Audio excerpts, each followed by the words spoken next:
আসসালামু আলাইকুম। দূরে কাছে দেশ এবং প্রবাসে যে যেখান থেকে আমার এই বর্ষা এঞ্জেল চ্যানেলটা দেখতে পাচ্ছেন, সবাইকে শুভেচ্ছা জানিয়ে শুরু করছি আজকের এই প্রতিবেদন। মূলত এই প্রতিবেদনে আমি আপনাদের নিয়ে আসছি আমাদের এই চকে বিভিন্ন ধরনের ফসল ফলা। এদিকে দেখতেছেন ফসল কিন্তু পানিতে ডুবে গেছে। এখানে ফসল ছিল, এই ফসলগুলো কচুরি পানার তলে চলে গেছে। এই গত 7 দিনের বৃষ্টিতে, 4 দিনের বৃষ্টিতে 2.5 থেকে 3 ফিট পানি বাড়ার কারণে সবকিছু নষ্ট হয়ে গেছে, যেগুলো আপনাদের এখন দেখাচ্ছি। টানে কিছু জায়গার মধ্যে আমরা যে সকল লাল শাকগুলো রোপণ করেছি, সাধারণত দেখতেছেন আপনারা এখানে বড় ভাই লাল শাক করতেছে।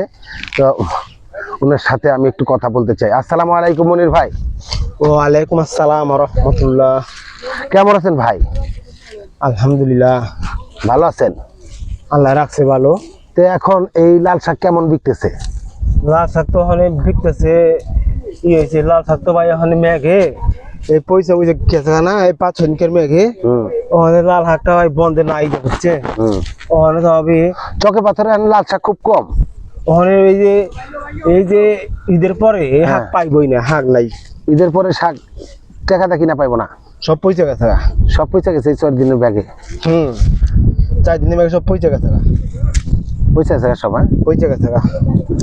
তো বর্তমান পরিস্থিতিতে এই লাল শাকগুলো এইভাবে পচা শুরু হয়ে গেছে না? এখানে পচা শুরু হয়ে গেছে না। তো এখন কি আর এই যে ঈদের পর, কুরবানি ঈদের পর শাক পাওয়াটা দুষ্কর হয়ে দাঁড়াবে নাকি? হ্যাঁ। তো ঠিক আছে, ভালো থাকবেন মনির ভাই। স্টপ। তো এখন বর্তমান আমাদের দেশে কিন্তু মোটা তাজাকরণের গরুগুলার অবস্থা কিন্তু বেহাল হয়ে দাঁড়িয়েছে। 4 দিন 5 দিনের বৃষ্টিতে দেশের বিভিন্ন স্থান থেকে গরুগুলা যে ঢাকায় আসছে, এগুলা মূলত এখন আর একটু কাবু হয়ে গেছে, যে কারণে গরুর দামগুলো একটু কম বলতেছে। এর জন্য এই যে বড় ভাই দেখতেছেন আপনারা, এখানে আছে বড় ভাই। এই বড় ভাই গরু মোটা তাজাকরণের কাজগুলা এই বড় ভাই করতেছেন। বড় ভাই, আপনাদের এই ইয়ের মধ্যে কয়টা গরু আনছে? 13টা গরু আনছে। হ্যাঁ, 13টা গরু এই পর্যন্ত বিক্রি করা পারেন না একটাও? না, একটাও বিক্রি হয় নাই এই বৃষ্টির কারণে। বৃষ্টি সব একবার তোলাই দিছে, অবস্থা খুব খারাপ। বর্তমান পরিস্থিতিতে এই দশা চলছে। হ্যাঁ, তো সামনে হয়তো এই যে যদি আবহাওয়াটা ভালো হয়, আশা করা যায় একটু ভালোর দিকে নাকি?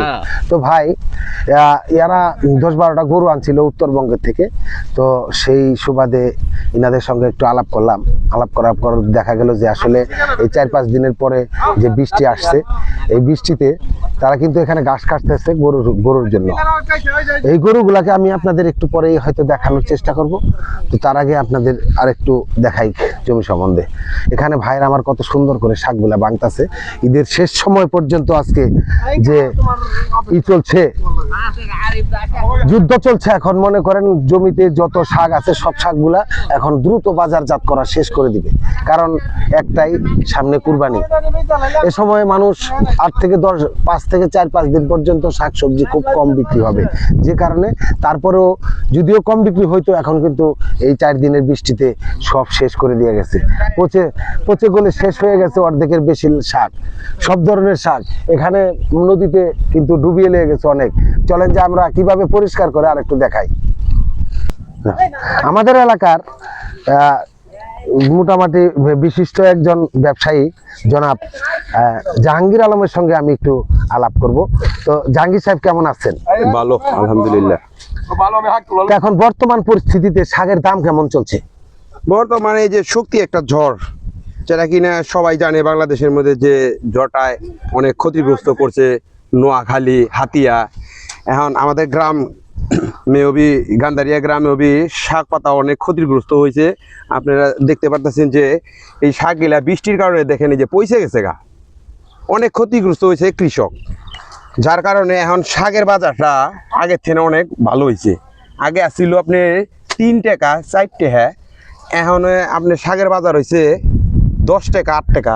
লাল শাকটা এখন কত করে বিক্রি হইতেছে? লাল শাকটা এখন আপনার পাইকারি 10 টাকা বিক্রি করা যায়। পাইকারি 10 টাকা বিক্রি করা যাচ্ছে।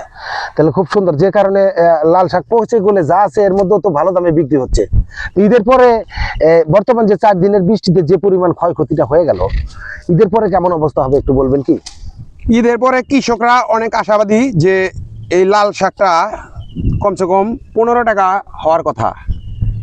কেন হওয়ার কথা? ঈদের পরে আপনার অনেক গার্মেন্টস প্রতিষ্ঠান খুলে যাবো গা, যার কারণে অনেকটাই শাক পাতার চাহিদাটা বাইরে যাবো গা, বিক্রি হবে। কিন্তু আসলে কি পাওয়া যাবে আদৌ? কারণ সবই তো পচে গেলে শেষ। মানুষ তো এই 10 দিনের বৃষ্টিতে কিছু বুনতে পারে নাই, কিছু রোপণ করতে পারে নাই, কিছু বপন করতে পারে নাই, কি করবে?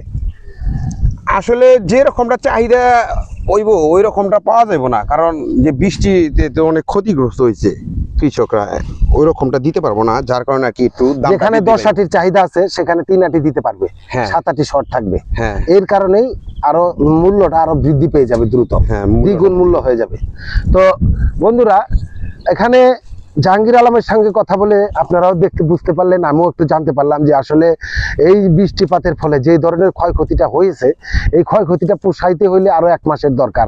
এই 1 মাস চাহিদা দিতে পারবে না, চাহিদা পূরণ করার মতো, শাক সবজির চাহিদা পূরণ করার মতো দেশে এখন পর্যাপ্ত পরিমাণে তেমন কিছু নাই। শুধু সবজিটাই হবে কিছু উত্তরবঙ্গ থেকে আসবে, বাংলাদেশের বিভিন্ন এলাকার থেকেই এই সবজিগুলো চলে আসবে, কিন্তু শাক কিন্তু অন্য ডিস্ট্রিক্ট থেকে আসতে পারে না।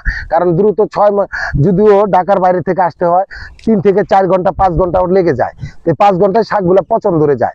এর জন্য শাক সাধারণত ঢাকার ভিতরে আসতে শুধু ঢাকার আশেপাশের লোকজনরাই এই শাকগুলা বিক্রি করে থাকে, ঢাকার বাইরে থেকে শুধু সবজিগুলা চলে আসে। তো এখন সামনে ঈদের পরে হয়তো হাতে গোনা 2-4 জনের নসিবে জুটবে শাক, কিন্তু সবজি জুটবে সবার ভাগ্যেই।